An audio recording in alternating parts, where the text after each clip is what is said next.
So Clever Girl is just that great. Nope, everybody loves dinosaurs. I don't care what century it is that we're all living in. The human population is just fascinated by existing with the dinosaurs. And Jurassic Park was that just bringing that story to life with an amazing cast. And the original one was just so well done. And it was such a, it was a CGI that came after Death Becomes Her, starring Goldie Hawn and Meryl Streep. And I just loved Jurassic Park. Everybody loves the T-Rex scene, and you just can't get enough of it. And it was fabulous that there was no music, that it had the sound of the rain and the humidity and just kind of what that theme park would feel like in this exotic, beautiful, tropical place. So and it was funny, and it was just completely, I guess, life-altering that you would enjoy this idea that dinosaurs could come back to life. And wouldn't it be neat to have a velociraptor? So that's where Clever Girl from the movie, as you know, when Muldoon gets it with Laura Dern, Clever Girl. Well, everybody loves the Australian kind of, outbacky fellow. And, so I thought that was cool. And I didn't... my husband had shown me some of the action figures of Muldoon, with the little beard and the whole thing. Well, not all of them with beard. I don't think Muldoon had a beard. Did he have a beard or some stubble, whatever? But his big hat, the Australian hat, and his hiking boots with the socks pulled up and the khaki shorts. So we all remember that scene, and he was so, I love the way people have put clips together on YouTube to say, here's where all the times where Muldoon was the only one that really knew what was going on. So Clever Girl. And how many times actually in film that line has been spoken of dialogue throughout the decades of cinema.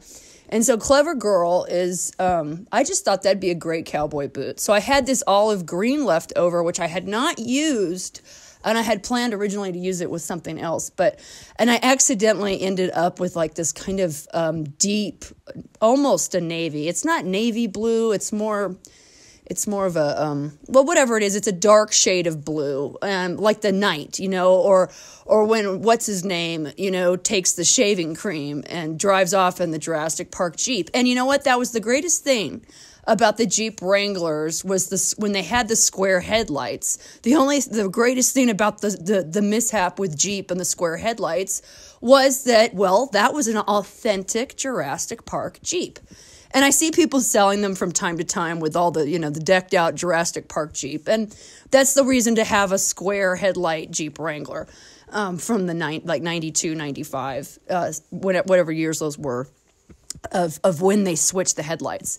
So, and also because of that, driving, running and going as fast as you can. And just this incredible juxtaposition of the people in the park. And of course, there were the follow-ups to Jurassic Park, which were like, because people can't get enough sequels, and because sequels are always cheaper to make, and they're a better gamble for the, low-grade cinema, basically, to go, if everybody loved this one, they'll love the sequel. So you've already got a captive audience, even if it was like William H. Macy's worst role ever. It's like, man, you're Fargo. Like, you were born to play Jerry. Lundegard, you were born to be in Fargo. And then you see William H. Macy playing, kind of a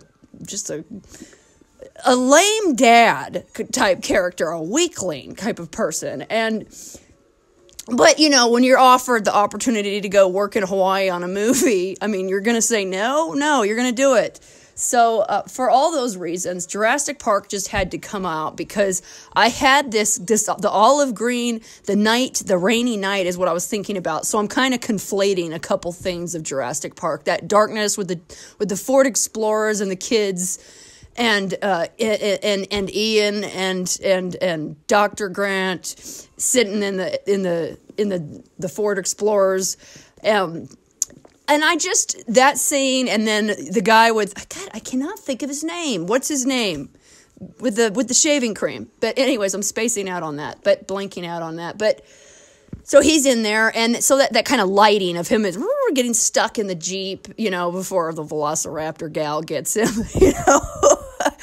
And yes, I realize we all talk about this, that even though the Velociraptor that is of Jurassic Park is not historically or paleontology accurate, it just sort of is so pervasively in our beings that we want this kind of like small mini T-Rex type dinosaur, which was in fact probably the size of, what does it say, the size of a turkey, or that it might not have hunted in packs, and that it might have been feathered, and we, you know, all these ideas about what the dinosaur actually looks like. But forever, because of Jurassic Park, and because I remembered seeing the animatronics, like there were animatronics down at, actually I even went to the Tucumcari in New Mexico. There's a little museum, Mesalands, had a little dinosaur museum, and I went there, like, I think when I was a college student, like 20 years ago.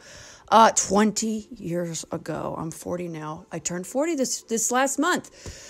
So, anyways, but that's beside the point. It just means I'm doing what I'm going to do. That's all it means. And, that's it. I don't need any advice. I'm just going to do it. And, but you're welcome to throw in an idea. We'll see about it. So, but, I remember also, like, I remember going to the Whitty Museum in San Antonio and as a kid, and they had the animatronic dinosaurs out. And in the low lighting, I figured out I'm autistic last year. That's why I like this stuff. I finally, you know, an epiphany of like the whole century. Okay, that's what it was. You know, female, late in life, realizing you're autistic. Oh, that's what it is. Everything adds up. But at the Whitty Museum, I remember the animatronics and going through that whole room, and just, I mean, there's just something really cool about those animatronics. I don't care how old you are; they just seem kind of neat. And anytime I've ever seen kind of, you know, life-size sculptures of dinosaurs and stuff, I mean, it's just kind of a neat thing. I mean, you can't not be fascinated by 65 million years ago. You can't not be fascinated by how the planet has changed and the human population through the ages and before that, and going back as far as you can. And you just got to be totally excited about that. And so here comes Clever Girl. If these boots come out, I've got everything ready to start. Everything ready to assemble now, and then get them on the last, and then I'll know. I'll be like, okay, as soon as they get on the last, I'll be like, oh, okay, they're going to work. And then I can just pause a little bit and go, okay, there they are. But I really loved Jurassic Park, the first one, and I love Clever Girl. It's a really tall wrap boot with the green plants and these olive-esque dinosaurs, the raptors, and just that kind of declaration. I mean, it kind of just goes back into fashion too, you know, where it's like pop culture and frankly, every movie I really ever loved, because I was a 90s kid. All of my adolescence was the 90s, and I just remember certain movies like, you know, River Wild with Meryl Streep. That's another one of my favorites that came out the year after Jurassic Park. But Jurassic Park, of course, is one of those, you know, top 10, like The Birdcage, and then Best in Show came out in 2000, and that's another one of my top 5, you know. So for all of those reasons, because I feel like in the pandemic or whatever, ongoing whatever, I just feel like people are very nostalgic. Like I noticed that in people's comments about things, it's like, I remember when I was watching, you know, Emerson, Lake and Palmer, or they remember what year it was and they were doing such and such. And it brings back all these memories. And I think that's kind of what Jurassic Park Clever Girl is. It's taking the cowboy boot, which is so timeless. I don't care about another phone update. And just because I think the cowboy boot is the greatest low-tech product ever. I mean, it's unique, it's original, it's forever, it's timeless, it's all these wonderful things. And then these things that we loved or that we remember, like 90s movies for me. And Jurassic Park is just one of those movies. And so Clever Girl it just translates so well. There it is. One day I just drew it. And then one day I started working on it, and that's just how all these things start to get done. And so right now I'm at the critical mass stage of seeing all the parts as I start to assemble them, and here it comes. So I look forward to sharing these. You're listening to Gist of Jess.